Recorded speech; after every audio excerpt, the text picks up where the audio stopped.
Looks like our players are already getting into it. This is going to be an interesting one. Let's go ahead and introduce our players here in this best of 7 between 3 Korean level players. Spawning in the bottom left, it's our blue Terran players. Playing for the Shopify Rebellion and the Afrika Freaks. This is BYUN. And spawning in the top right, the man, the myth, the legend himself. The only person crazy enough to tackle 2 Terrans at once for Kaizi Gaming. This is Solar. Need help with the translation? Inu would be like the perfect person because, I mean, they're in the game right now, but I don't speak any Korean whatsoever. So I'll leave this up here for just a moment. Someone wants to be the world's hero. It's there. You got it. I'll give you 3 more. And there it goes forever. Yes, so this is a new piece of content that we're trying. Big shout out to Gengar. Gengar is the team owner and team leader for Good Game Gaming. And we're excited to be able to do some unique content. It's a beautiful thing in the StarCraft universe right now, where we have a lot of very, let's call it standard content. I mean, we're running GSL circuits, we're running ESL circuits. We've got our DreamHack events. We've got the season finals coming up here very, very soon. TSL cranking away. We have all sorts of wonderful, professional, standard content. So what a wonderful situation where we can bring in some unique level of content here in just kind of a fun little 2v1. See these players interact in a bit of a different environment. Oh, some of the chat was saying that BYUN is controlling everything? No. Is TY just gonna like sit back and flex here? Oh man. So this is an Archon match. So right now, TY and BYUN both controlling the same units. If you're not familiar with Archon, Archon was introduced at the beginning of Legacy of the Void, where 2 players can control 1 set of units at the exact same time. So right now, it's impossible to tell who is doing exactly what right now, but 1 player could be microing this Reaper, and that's the only thing they're focusing on. And then somebody's back at home running all of the economy, making sure that units are being built, buildings are being produced. Something like this would actually be really useful for the Zerg player, where you would have somebody that could be in control of like all the creep spread, building all of your drones, running buildings, all sorts of good stuff. So it is... TY is watching the stream.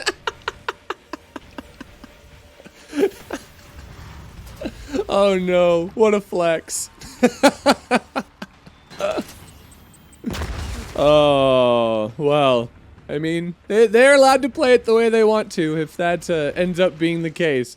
Hopefully the Terran players don't let hubris get the best of them. But we do have some interesting things unfolding here. It is going to be an armory timing alongside these Hellions and Reapers. So we will have a bit of a Hellbat push coming in the next little while. But there is a fair amount of Queens coming along with this, but this is going to hit very, very early. The Queens actually get pushed off of creep just a little bit, so that forward Queen is going to soak up a lot of damage initially, but here come the Hellbats, and this is where things are going to probably get a little bit dicey here for Solar. Even in a 1v1 scenario, this is kind of a difficult hold to get, but he does a really nice job. He spreads out the Queens, gets a pretty decent concave onto these units, and allows himself the opportunity to advance forward. But those Marines are going to put a bit of damage onto that Overlord. Very early on in the game, you don't want to lose free supply just for the sake of losing it.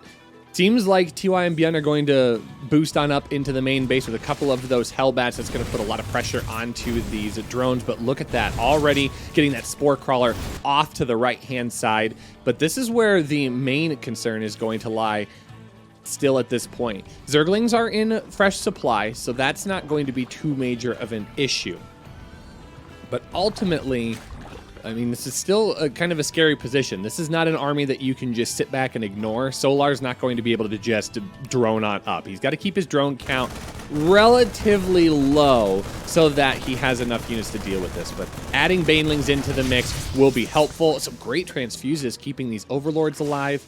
Oh, this ends up working out really well. But, oh, I think I see the Banshee Shadow. There it is. And we do have Banshee with Cloak. Okay, these Banelings are going to be very, very good. Oh, okay. Great last-second split there. Doing a nice job. But we're going to keep an eye on this Banshee here as it does try to harass that third mineral line. Notice that Solar is really trying to play kind of defensive here. He's not even really getting any option to get out to his fourth base. So instead, it's going to allow TY and BYUN to really pressure this creep and start pushing things backwards just a little bit further and further.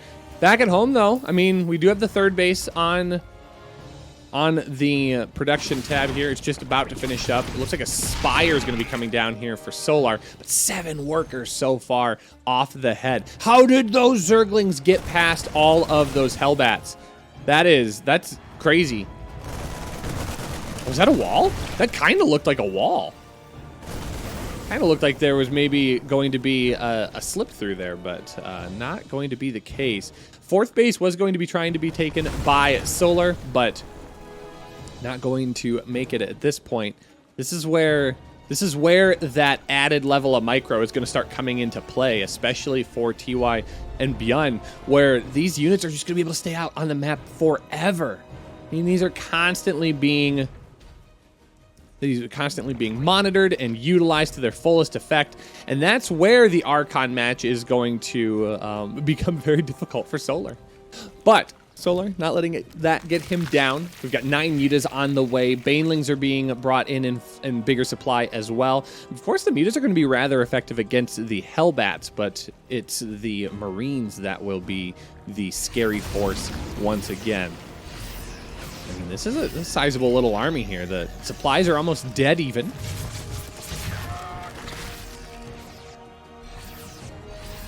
Looks like the Banshees, yeah, Banshees are fueled up and ready to go.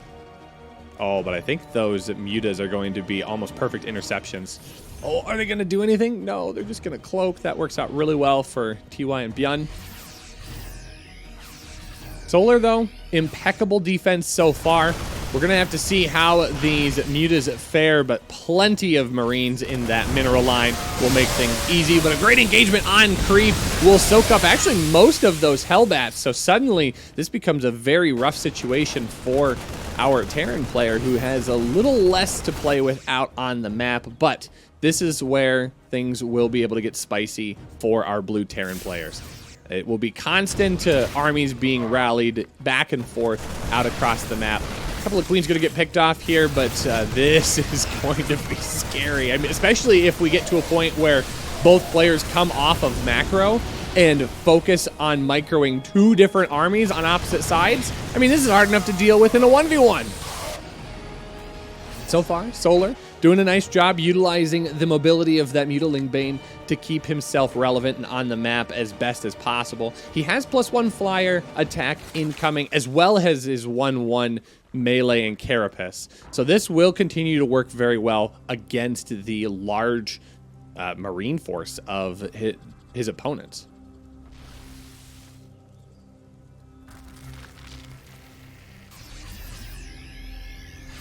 But right now, TY and BYUN not playing too terribly aggressive. I mean, this is about standard level aggression, but I can imagine that there's maybe a little bit of friendly respect happening here as well.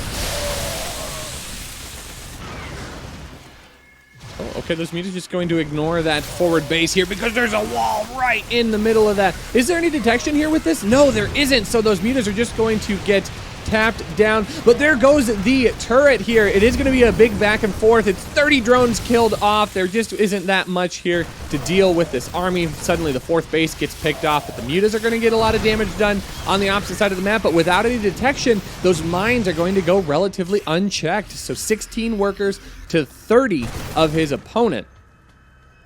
And suddenly this is not the exchange that Solar was hoping for.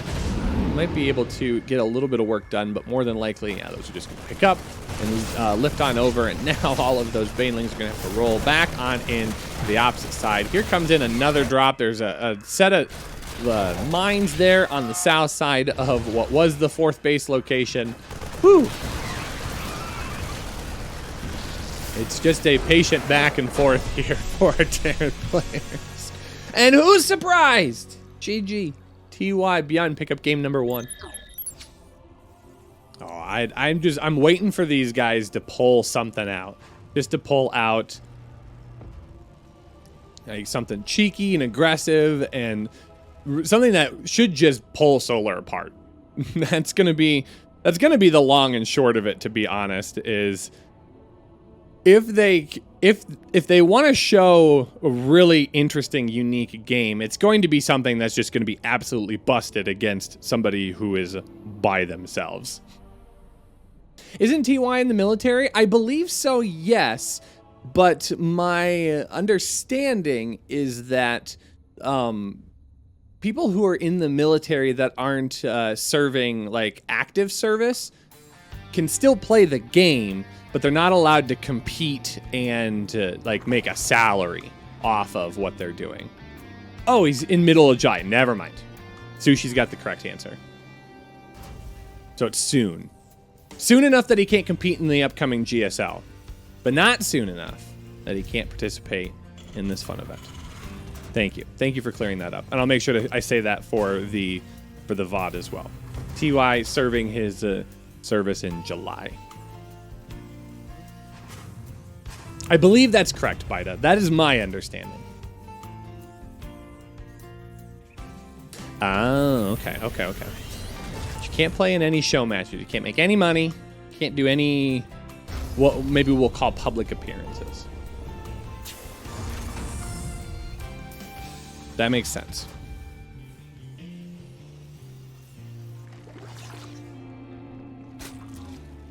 You can ladder. Got it. I mean, that would make sense. That's something that you can do in your personal time, right? All right. Okay, Zergling's going to get in here and do a decent amount of scouting.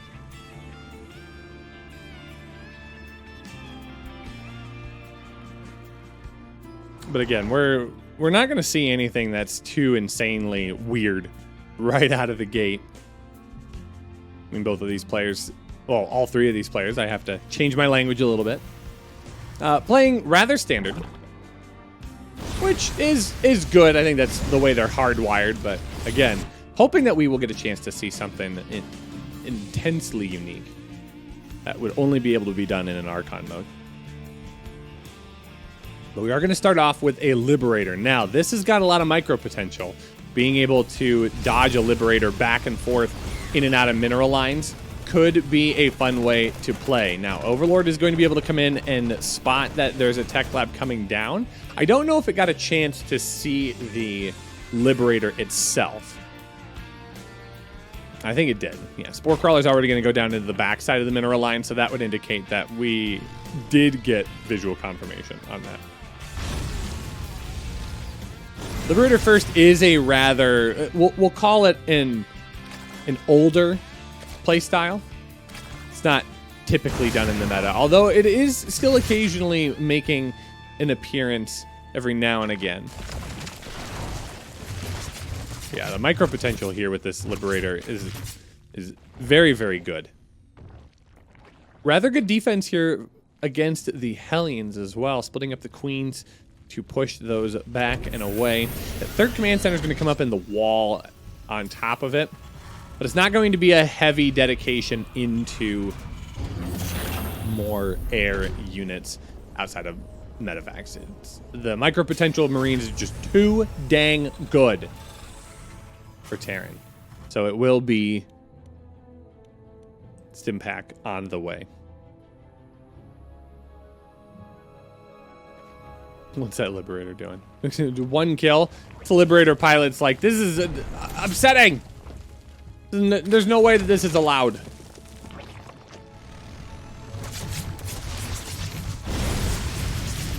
Oh, one of those Hellions getting dangerously low.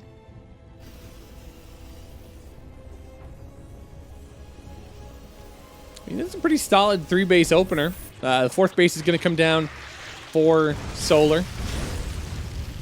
What are the keys to Solar's success here? I feel like Solar's got a...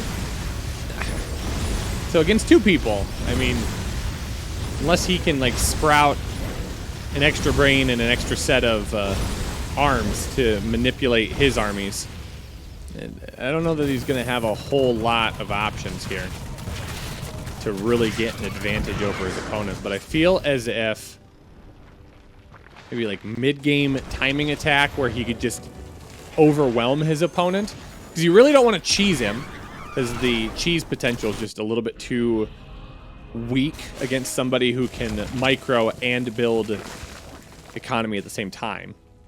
So that's the big sacrifice, right? So you can roughly only do one at a time. You don't want to wait till the end game, because if you get to the end game, it's the same problem but magnified. Now you've got somebody that doesn't have to worry about their economy anymore, and they can just strictly focus on microing 2 different armies at the same time, and that makes it difficult for the Zerg player. But there's those minute pushes. Being able to throw down like 70-80 supply and roaches, move across the map, and just overwhelm. That could be powerful. This is not the way to start that. 2 of those queens are going to get picked off right off the bat. Oh my God, those Hellions finding just that wedge. Making that difficult here. They should troll a little bit more. I'm hoping that these next couple of games might have a few more micro tricks to them. But who knows? This game's not over just yet. We might still find something fun and unique.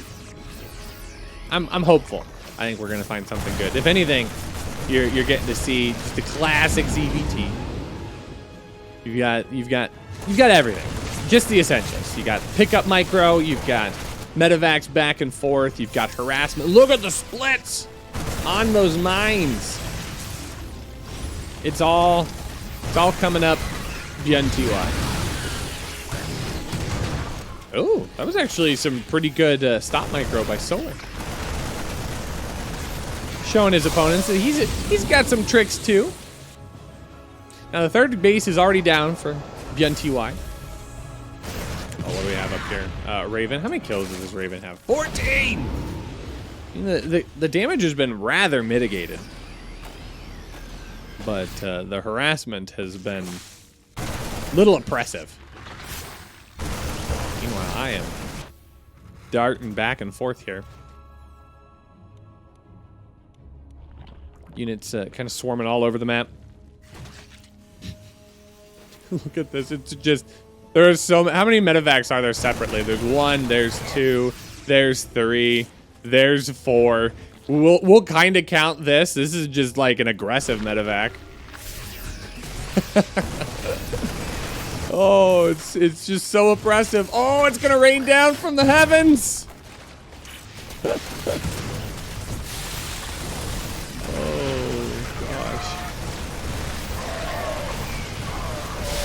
It's hard to even call these fights as well. Because again, they're just able to attack from so many different angles all at once. Solar, to get his credit though, is doing a nice job. He's mitigating a lot of this damage. And these medevacs have been taking a beating as well. This Raven's not been able to get as much done as it probably otherwise would want to. It's going into Hydraling Bane. So that is... going to be a possible thing that happens, but the main question will be whether or not it even is allowed to get to that point. First couple Hydras will be popping out. Yeah, those Banelings cannot afford to leave. Creep. Lurker Den's gonna come down. Ooh, okay. Oh, a lot of those Banelings get popped. I mean, Lurkers have a lot of potential here if Solar, again, can get to that point. I know that the Hydras are going to be very useful in pushing off and deflecting all of these medevacs that keep zooming in and out. Again, every fight that Solar takes off of creep is a losing fight because he's losing more back at home. Auto turret getting more work done in the main. Some good melee connections here. Soften up a lot of those Marines. It's just Marine medevac. And mines are going to get brought in as well. Drilling Claws just now finishing up. Will be added extra into the army. Vipers. Okay. Oh, unfortunate. 200 to 114. Yeah, it's just a losing battle. GG's called. I just keep waiting for... it's happening. Let's go. Maybe. Yes. Let's go. Spawning in the top left. Our blue Terran players for the Shopify Rebellion and the Afrika Freaks. This is BYUN. And spawning in the bottom right, our red Zerg player for KaiZ Gaming. This is Solar. Let's go. I want the Reaper shenanigans. I'm so ready.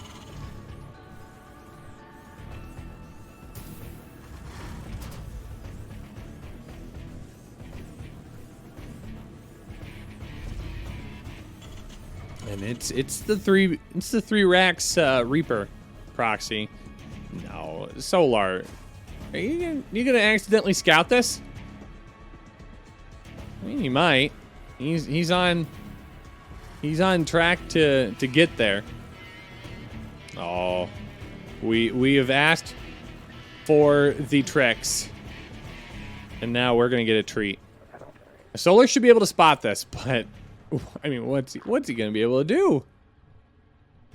Yep, this will come up. It's gonna see 1, 2. It's gonna see all 3, and it's just gonna be Marines. The micro potential. Only one of those SCVs gonna push on forward here and build a bunker. He's just gonna go straight up to the high ground. Oh, this is just brood. Oh, okay. One SCV to actually. Oh, okay. That's actually pretty cool. I'm down with that.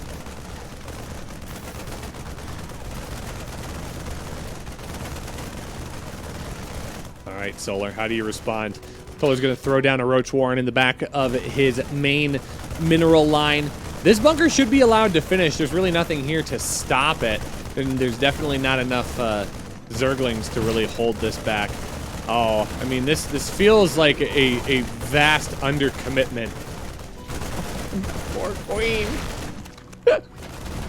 Oh, no. That poor Queen never stood a chance. The drills of justice going into... Oh, my gosh, look at that. Look at the animation on that. Those bad boys. Okay, Broodlings are not going to get a whole lot of extended damage done, but there goes the natural base. We do have Rota and Ravager. Okay, what are we going to have here for this defense? It's more Marines being produced. It's 3 coming at a time. Ravager theoretically will be able to nuke down this bunker, but it looks like it's time to duel. Are there enough Marines here to deal the damage that needs to be done? Steady Micro is going to move this back and forth. We're down to only 6 Marines. There are 3 more coming in tow, so there will be enough. They do have to retreat to that bunker, so right now, not going to be the end game scenario, but there's only 2 units now. One of those Ravagers morphing in, and that is not going to be done in time. BYUN. Cleanup game number 3. That's a bit more shenanigan-y. That's what we're looking for. These are the kinds of games we came to see. GG. Well played. In any case, on the verge of the surprising 4-0. It's our blue Terran players for the Shopify Rebellion and the Afrika Freaks. This is BYUN TY. And spawning in the bottom left, our red Zerg player holding on for the Overmind, Kerrigan, and the entire swarm. For KaiZ Gaming, this is Solar.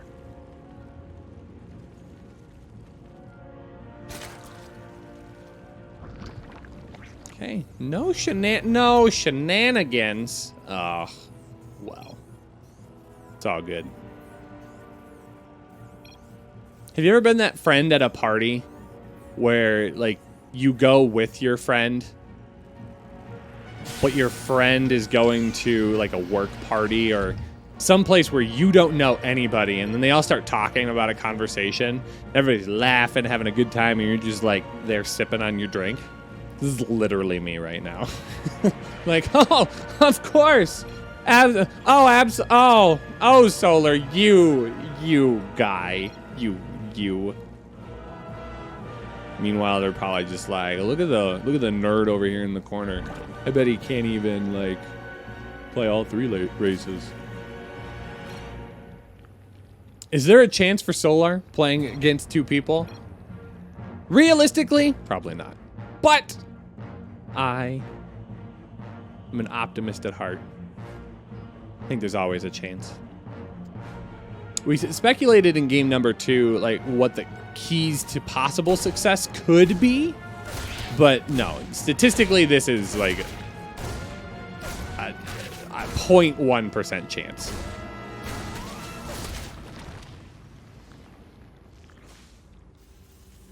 But it's fun content. It's something different, something unique. If we don't try new things, our community never grows. So it's good to experience something different. Yeah, and we might find out, who knows, maybe there will be an iteration of Archon X where someone's like, I'm gonna put in the time, I'm gonna study up just the dirtiest, nastiest builds to defeat my opponent. What if we got, okay, all right, let's speculate here. What if we got something like a Hearthstone Max Packs, and Max Packs brings out just the nastiest Protoss builds against a Korean, like, anybody? That could be fun to watch. That could be interesting. Somebody who plays hyper defensive could possibly find some value. I think if it were anything, it could possibly be like an Archon Zerg versus a Terran or a Protoss.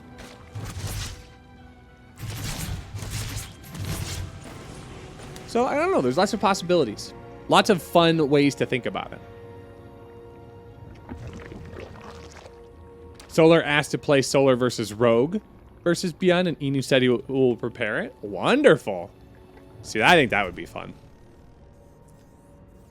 I think Archon Zerg has got a lot of potential as well.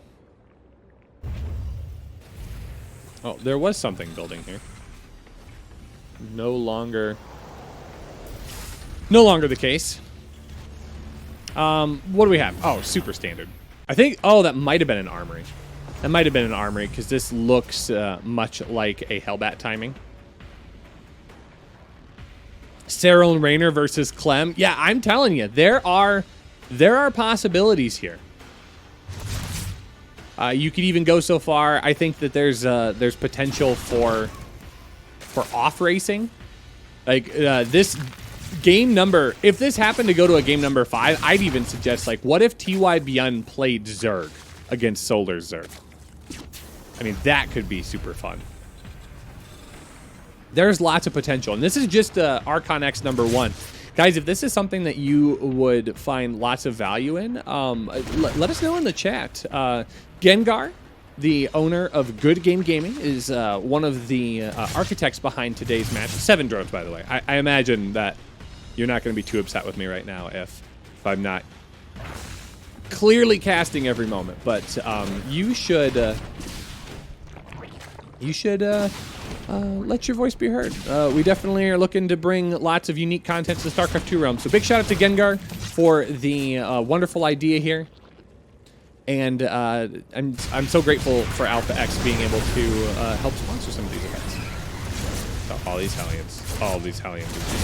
Oh, no. No. Oh, this is what every one of my ZVTs looks like. No. Why?